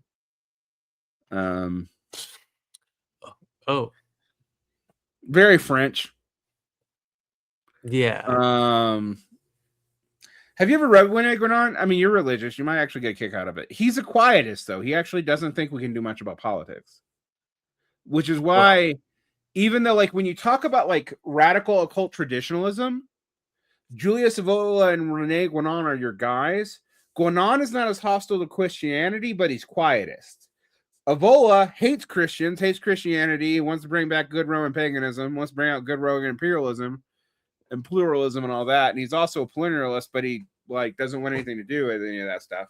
And I've always found it interesting that they picked up on Evola, the anti-Christian, to try to appeal to Christians. It's kind of like how you had in the aughts, you had all these fucking weird Christian GOP people beating off to Nietzsche and Ayn Rand. It's just what? Right. Again, I just don't think people really know the subjects that I don't know if they've read the books that they talk about reading. Sometimes I do wonder if maybe people are just more fundamentally contradictory in this Hegelian way that's dumb. Well, I do think that people are more fundamentally contradictory. And I think if people acknowledge that, then that would even be acceptable. But I don't think they generally do. I know I've been shitting on Graeber, but I also Graeber's whole thing about building mental technologies to deal with the counter tendencies in your mind is something that I'm that sounds crazy as fuck. But actually, of the stuff Graeber suggests, is not the dumbest. So, for example, he talks about high equity societies needing to have a high disequitable, metaphysical worldview to maintain the equity to offset the counter tendencies in our own being. Although where those counter tendencies come from in Graeber, he won't say because he doesn't want to deal with biology. But I actually do find that sometimes maybe we should look at that more, because I one of the things that I am sympathetic for that is actually a conservative argument, but it's one that I actually do believe to some degree. It's the people who thought they were building equality, or at least said they were building equality, even if they didn't actually believe it, who have built the most unequitable systems and worlds on the planet. The distance between the Egyptian pharaoh and a peasant is not as great as the difference between me and you and a person making $32 a day and most of the rest of the planet, but also between us and say Jeff Bezos or Elon Musk, who has so much, at least nominal capital that may or may not be fictitious, that no one can even imagine what they actually have. Yeah, that's true. That's true. So I do sometimes think maybe we're just way more contradictory than we realize. Yeah, no, I think that is the case. Also, people always refer to me at you hear about all these ultra leftists becoming right wingers and shit, and I actually do think there's some truth to that, because these things tend to invert on themselves in a way that I can't explain materially. I've been thinking a lot about it, and I'm just like, maybe Hegel's more, right about the way a thing becomes its opposite in quantity over time. Like somehow the shift from quality to quantity, like, can turn a thing into the opposite of what it was originally aiming to be. But that don't have anything to do with this weird shit. People should read Rene Guénon. I actually would tell, like, I didn't put it on my list of stuff to read because I don't think he influences that many actual conservatives. That's why he's not on the list of stuff we talked about last time. But I do think if you want to understand radical traditionalism, which is where a lot of the the alt-right and fourth political theory, that's the precursor movement to both. You do need to read Rene Guénon way more than you need to read some idiot like, say, Francis Jacqui or something. Anyway, yeah. Back to this. All right, confusion here means a state of being, but that one's both parallel to order and precedes it. Thus, we should make a clear distinction between the two concepts. On one hand, we have the modern concepts of chaos that represents post-order, or a mixture of contradictory, fragmented being without unity and order, linked among themselves by a sophisticated post-logical correspondence and conflicts.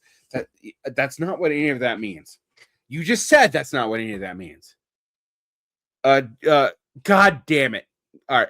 Deleuze, for those of you who don't know, my most unpopular statement on the left is I think Deleuze is fundamentally reactionary. And everyone gets mad at me when I say that. The way people get mad at Daniel Tuck for saying Nietzsche is fundamentally reactionary. Which I've always been like, yeah, no shit. But that doesn't mean that Nietzsche's useless.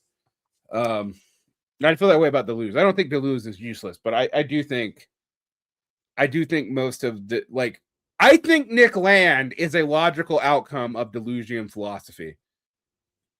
Really? So, yeah, I do. I mean, I haven't read too much Deleuze, to be honest. Mostly because I just didn't find it compelling at the time. Well, he's the person who tries to make the MCM thing into, like, territorialization and deterritorialization and larger than about the monetary circuit. And that's where accelerationism comes from. And I'm like, yeah, no wonder. Like, you would actually, like, if you follow this through, I do think you can come to a landing conclusion. Deleuze has called the phenomenon a non-copossible system composed by the multitude of monads, using the concepts of monads and copossibility introduced by Leibniz, because that's what Deleuze does. Is he's like he uses everyone's damn vocabulary as a toolbox and throws it all together. Which, by the way, is why I think people who write stupid papers in graduate school like him, because you can just borrow two concepts from two completely opposed philosophers, decontextualize them, and use them again. It's evergreen. Yeah, it's very, very postmodern. And I hate it with a passion unbeknownst to man. Anyway, it is not possible in Leibniz's vision of reality based on the principle of copossibility. But within postmodernity, we can see, excluding elements coexisting, the non-ordered, non-copossible monads or nomads swimming around could be seen to be chaotic, and in this sense, usually the word chaos in everyday speech. But strictly speaking, we should make a distinction. Oh my God, you mix metaphoring motherfucker. You are mixing metaphors to the point that you are using it to make a new philosophy. I mean, even explicitly, that's what he's doing. I'm not, that's not uncharitable. That's what he's doing. Like, we need to distinguish between two kinds of chaos. The postmodernist chaos is the equivalent to confusion, although he means confusion, something different, a kind of post-order. And the Greek chaos as a pre-order, as something that exists before the ordered reality came into being. Only the latter can be considered a chaos in the proper sense of the word. The second, but actually the original concept of chaos, should be examined carefully and metaphysically. The epic vision of the rise and fall of Logos in the course of development of Western philosophy and Western history was first espoused by Martin Heidegger, who argued that in the context of European or Western culture, Logos is not only a primary philosophical principle, but also the basis of the religious attitude forming the core of Christianity. We can notice that the concept of kalam, our intellect, at the center of the Islamic philosophy and theology, The same is true for Judaism, at least in the version of Philo of Alexander, and above all, in medieval Judaism and the Kabbalah.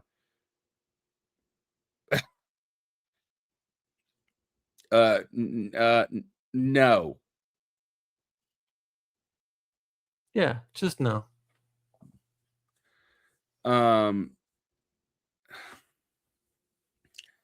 Thus, in the high modernity where we are living, we assist the fall of logos accompanied by the corresponding decline of classical Greek or Roman culture and monotheistic religion as well. These processes of decadence are completely parallel to what Martin Heidegger considers the present condition of Western culture as a whole. He identifies the origins of the condition of decline and some of the hidden and hardly recognizable errors committed during the early stages of great thought. Something went wrong at the very beginning of Western history. This is also just so story from Hegel. This is actually something I don't love about Hegel, because everyone's always looking for, like, was it Parmenides or Christianity or whatever that made us all go wrong? And I'm like, yeah, no, that's not how anything works. Martin Heidegger sees the wrong term precisely in the affirmation of the exclusive position of the exclusivist logos, which, by the way, is why I said that of grammatology is Derrida's like way too long gloss on basically a paragraph of Heidegger. This is what I mean. All that logocentric, phallocentric deconstruction criticism comes from Heidegger. It's kind of like how a lot of dumb ideas in Foucault are just bad Nietzsche. This shift was made by Heraclitus and Parmenides, but above all by Plato, with the development of philosophic thought that envisions two worlds or layers of the reality perceived as a manifestation of a hidden ladder. I was going to say that Heraclitus and Parmenides are fundamentally opposed.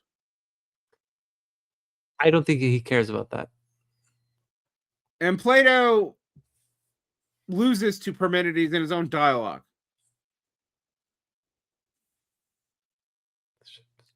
Anyway. Yeah. Now, at least Hegel, when he was doing this shit, actually did kind of care what these people said.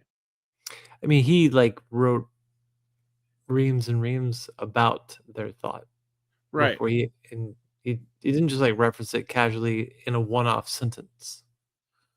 I mean, to be fair, they don't do this either, but this is like, I'm going to be honest with you. This is Dugin's cribbing footnotes on Heidegger, who is cribbing footnotes on Hegel. That's why there's a particular focus on Parmenides and Heraclitus and Plato. But Plato, also for Heidegger, you have Heidegger's version of Nietzsche. And Plato is like, the great villain who enabled Christianity to happen, blah, blah, blah, blah, blah. I'm going to skip ahead because this is not helpful. So we're skipping ahead about a page. Only the pre-ontological chaos can give us a hint as to how to go beyond the trap of postmodernity. Do you have any idea what that means? What is pre-ontological chaos? So before being chaos. I genuinely don't have any idea what that means. I couldn't be very charitable about this even if I wanted to, because I wouldn't know how. Right. So the chaos before being. So is chaos non-being? But how is non-being not static? Definite. Anyway, it was put aside on the eve of creation of the logical structure of being as a cornerstone. We're getting into pure metaphysics here. Now, I mean, to be fair, he did warn us of that, but I have no idea. Like, why don't people call this guy a heretic more? Anyway, it is the turn to come into play. Otherwise, we will be doomed to accept the post-logical dispensated postmodernity that pretends to be eternal in some way because it annihilates time. Modernity has killed eternity, and postmodernity is killing time. The architect of the postmodern world is completely fragmented, perverse, and confused. Its labyrinth is without exit, as if folded and twisted as a Mobius strip. The logos, which is a guarantor of the strictness and of order, serves here as a grant to the curvature and crookedness, being only used to preserve the impassivity of ontological border, which nothing from the eventual and inevitable trespass is seeking to escape. And nothing can escape.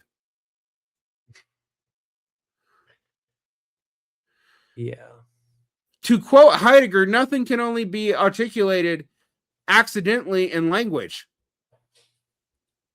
Because to articulate it is to make it into something.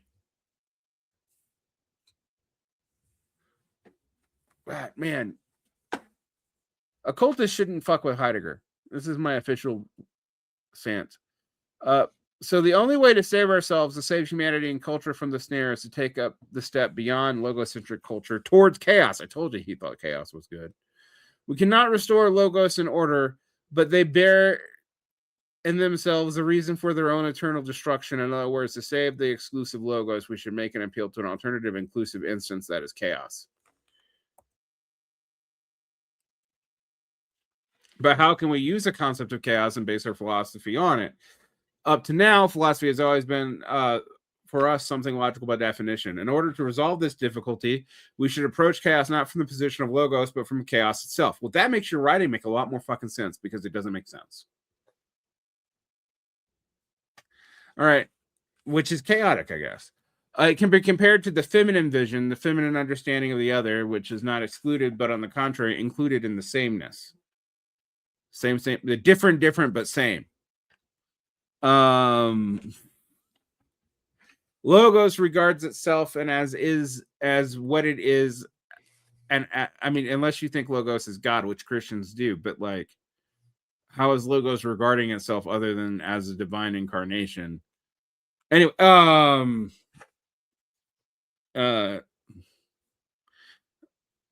mean, not to get metaphysical, but man, if you're gonna do Christian stuff, like, this is straight up heresy. Straight up.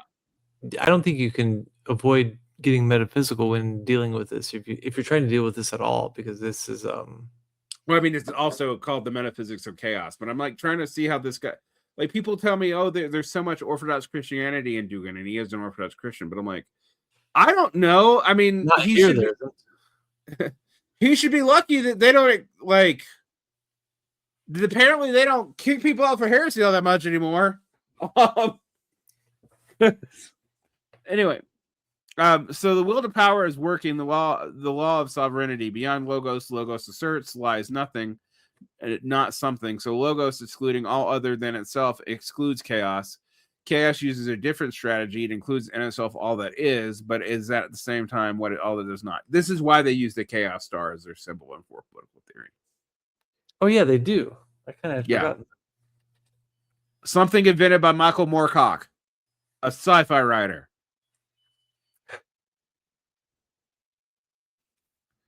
You guys know that, right? It's from a fucking book. I actually did not know that.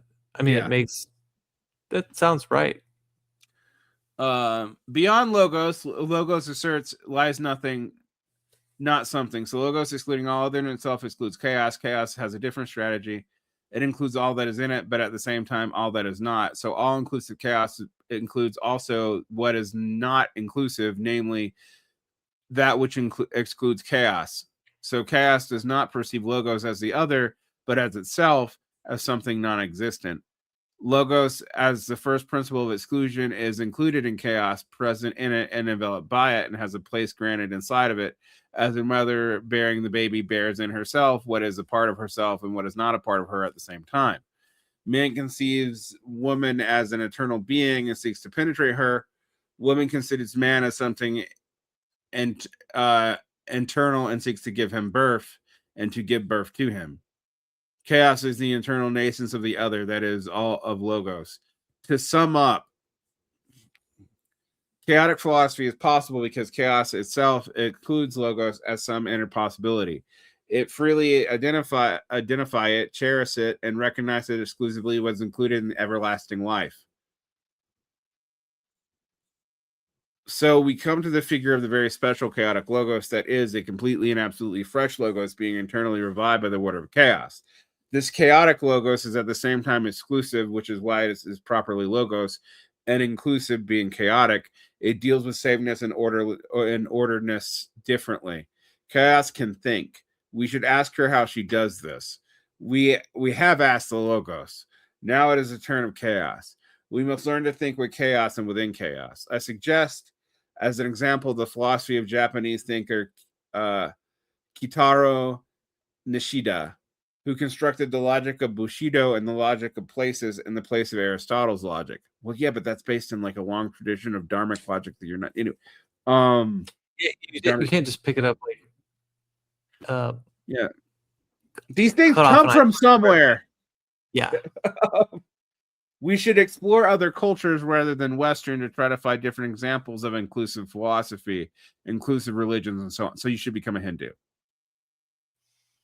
or a Buddhist because they're pretty inclusive.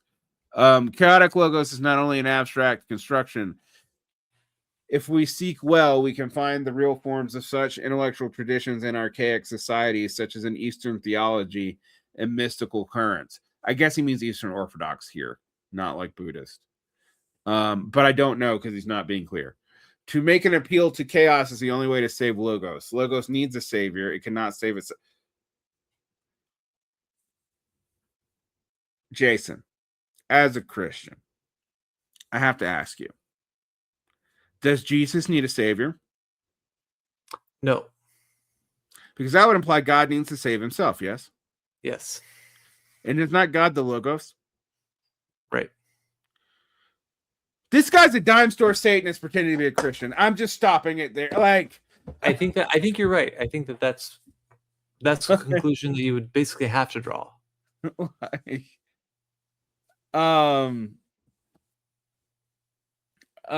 because he just said that Logos needs a savior. Which, okay, if you're just talking about logic, sure.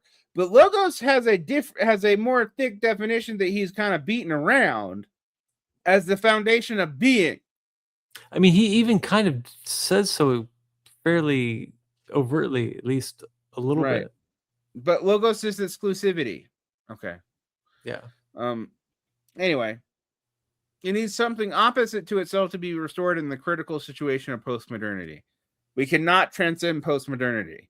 The latter cannot be overcome without an appeal to something that has been prior to reason, to the reason of its decay.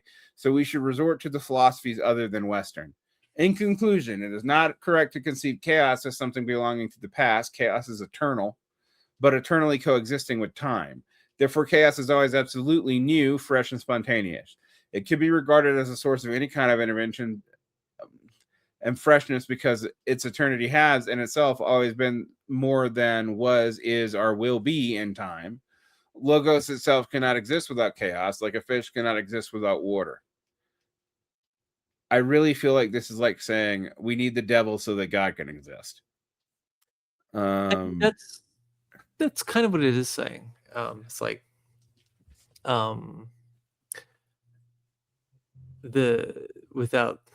it's like, the yin yang symbol is half white, half black, with a little piece of white in the black, and vice versa. Yeah. I'm with that, but that's not. But it's also saying that the whole yin yang thing would not be order but chaos because chaos is eternal. Yeah, I don't know. When we take a fish out of water, it dies. When the fish begins to insist exclusively that there is something other than water out around it, even if it were true, it would come to the shore and die again, then dies there. It is a kind of mad fish, except when the fish evolves and gets lungs. So yeah, fuck you. When we put it back in the water, it jumps out again. So let it die this way if it wants. There are other fish in the water. Let us follow them. The astronomical era is coming to an end in the era of fish constellation of Pisces. The fish is on shore, the dying one. We need water now badly. Only completely new attitude to thought, a new ontology, a new nosology can save the Logos out of the water on the shore and the desert that grows and grows as Nietzsche foresaw. Only chaos and alternative philosophy based on inclusivity can save modern humanity and the world from the consequences of degradation and decay of the exclusivist principle called Logos. Logos has expired and we will bear it under the ruins unless it makes new appeal to chaos and its metaphysical principle and use them as a basis for something new. Perhaps this other beginning Heidegger spoke of. Can I be honest with you? Dugin is a bullshit artist. Yeah, I think that this reading has made it very clear. Or he's a heretic, or he's whatever. But like, how can you? I think he's both. Yeah, I mean, I think he might believe some of this too. I mean, one of the best ways of being a bullshit artist is to temporarily believe the bullshit you say. But like, my God, man, that last little bit. It was painful. All right. So we have now gone for 2 hours. We are done. There's nothing more to talk about in this book, I hope. No, I think you're right. And also, there had better be nothing more. So, my conclusion about Dugin.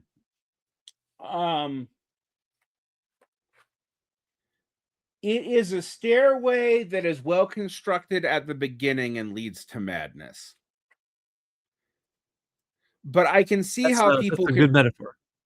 I can see how people can use this to try to bamboozle people and start political cults.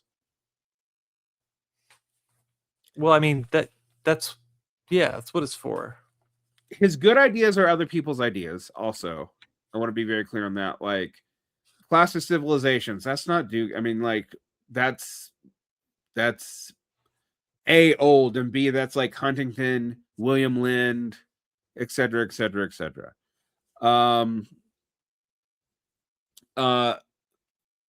The Dasein stuff is Heidegger, obviously. There's so much Heidegger in this, it's not funny. But I also feel like this is the kind of guy that not only has he said he's going to use some of the people who've like tried to use him as a fifth column, he said it explicitly, but he's also saying he doesn't need to be bothered by making sense. Like, he's actually kind of made an argument that he's building a non-system system of non-systems. It's funny because it's like this is the ultimate postmodern project. Yes. I mean, but I don't think he would recognize it as such. No, this would not. The verbiage alone would not be possible without post-structuralism as a metaphor. I mean, I do think we have to admit there's all kinds of occultist stuff that people are ignoring in this, probably because they don't recognize it. I mean, you are dealing with me who studied this stuff because I was involved with the right for a long time. It's also why I think I'm less inclined to be charitable towards it, because I've been fooled by it before, like personally. Not so much Dugin. I've never been a Duginist, but like someone who I think actually is way more substantive than Dugin that we will eventually read in our series, Alain de Benoit. Oh yeah. We're leading him like 2 books down. So like in 5 years. No, we got faster. Yeah, we did. Yeah. We covered half the book in 3 episodes, but priorly we only covered that first half of the book in like a year and a half. We had other stuff going on. Yeah, I mean, we did take like almost a year off. Yeah. We are recording monthly. By the way, let's talk about this for a second because I want to talk about what we're doing next. Donald Parkinson will be joining us on Leo Strauss and Natural Right. He said he wanted to do that, so I will include him in, at least for some of that.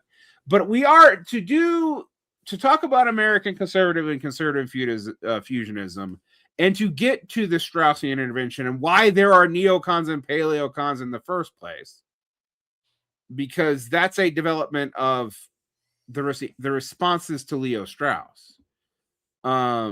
We do need to understand where conservative fusionism came from and what intellectual tradition basically a few people invented in the mid-20th century, from the early 20th century to the 18th century. Why does American conservatism start with Burke and not de Maistre? Has to do with Russell Kirk.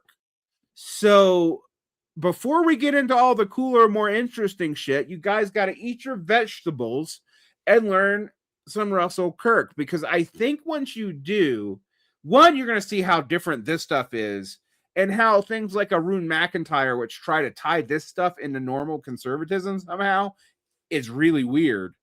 But two, I don't think you can understand the 20th century unless you understand that.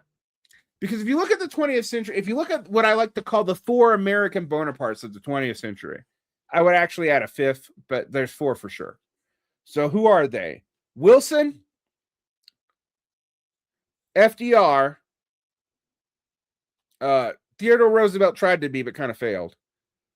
Eisenhower is the one I would add as the Bonaparte of the post-war consensus. Okay, yeah, I can see that. Reagan, Trump. right? Well, I mean, yeah, Trump would be a fifth, but also like for the sake of simple categorization, the 20th century, therefore, It's over. Yeah. yeah, Now, what the reason why I point that out, you will notice that like yes, we all know that Woodrow Wilson was a horrible racist and a like Southern fascist, but he was actually for his time also on the progressive side of horrible racists and whatnot.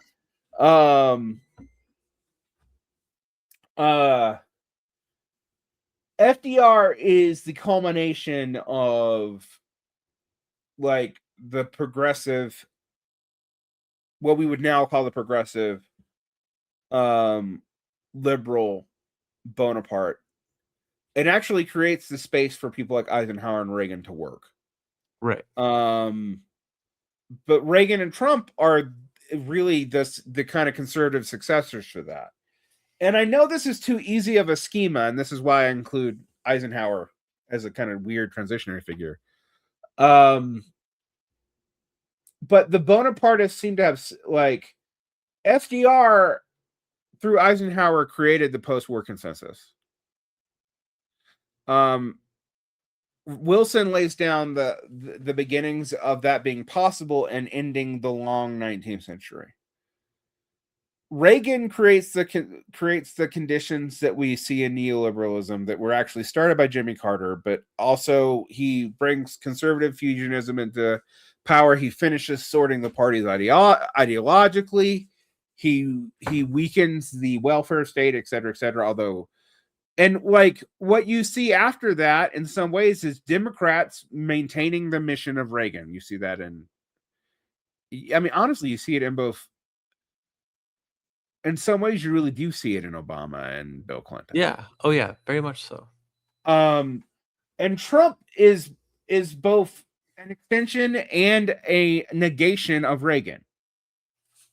So those are and he's 21st century. So those are our Bonapartes, but I don't think you can understand them and how Reagan came to be and what Trump is doing, like, and what he's changed if you don't understand fusion conservatism and movement conservatism in the 1960s to 1990s. And the intellectual tradition that basically Russell Kirk almost single-handedly invented for it comes out of that book that we're going to read. Now, we're going to read it fast. We're not going to do line by line this time. I don't think we need to. It is not. It is. If it is mind-numbing, it is in a completely different way. But I'm going to start, I think, over the summer, and I want to get your take on this before we get into this, is I might do an episode that covers both Russell Kirk and Leo Strauss as context before we start the books. Just like we kind of talked, we had a rambling, like, what is conservatism and reactionaryism section before we started this. I might talk about who is Russell Kirk, what was movement conservatism, how has it mutated. I think it is dead in that, like, what movement conservatism was is gone, but no one killed it. It just became something else. Right. Okay. Yeah. And basically how it dominated American politics for the second half of the 20th century. Because basically, I would even say probably until Obama, interestingly. Movement conservatism was the dominant political force, because even when progressivism stuff were doing things, they were reacting to movement conservatism. They were not offering their own vision. Right. That's what dominated like my early life, like from my teens all the way into the middle of my 20s, as we were just responding to movement conservatism. The way people are now responding now to Trump. But Trump doesn't have a history. Trump doesn't have an ideology. Trump is like a sui generis Bonaparte of id. Yeah, he's a Bonaparte of a new type. Yeah, which is closer to the Bonaparte of the old type. But I probably apparently I need to go eat dinner. Yeah, you should eat. Let's finish up here. So Jason will be coming back for many other things. We'll see him talking about one of the new podcasts he's doing on the history of the Soviet Union. Very soon. Even. We are be talking. We're now into changing what we talk about decadence, because people apparently got mad at us for the last episode we did on decadence. That was weird how people got mad about that. I was like, we just covered an essay and explained its context. What are you guys pissed off about? But the essay, I guess. Well, no, they were mad that they were like, oh, we don't understand why this is important. And I'm like, well, this is one of the left-wing theories of decadence, and it was a response to it, actually. And it's not great, but it was super. Like, that essay was super popular in the aughts. Like, you guys didn't pick it for when you guys first talked about decadence on your end for nothing. Like, well, I think the issue there is that people don't remember the aughts. Do people remember anything?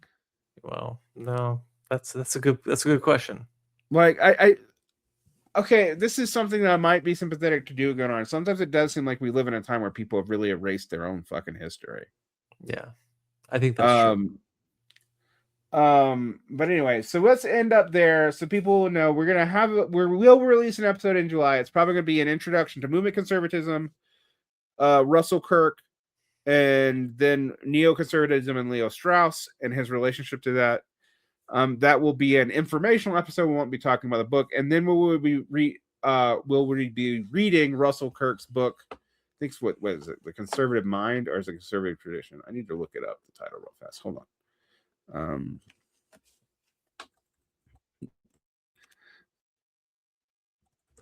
I'm so fried from that last little bit of Dugin that, like, I think mine was really bad today. No, no. The Conservative Mind. I was right. Conservative Mind, yeah. Yeah, so we'll read that. And we'll give you time to follow along. We'll probably start that book in earnest in August, and I want to be done with it by Christmas so we can start Leo Strauss, which I think will be probably more where their audience wants to hear. But we got to eat our vegetables first. So yeah. Stick around till Christmas. On that note, stick around till Christmas. I'm also going to create a reading list for all the books, so you guys can do a reading group of what I like to call the Black Library, our conservative ideas, and you can parse them through yourself, and come and argue with us, because people do that. I think the other thing that happens about these episodes, Jason, is this is the only time I get a lot of conservative listeners who just complain about shit.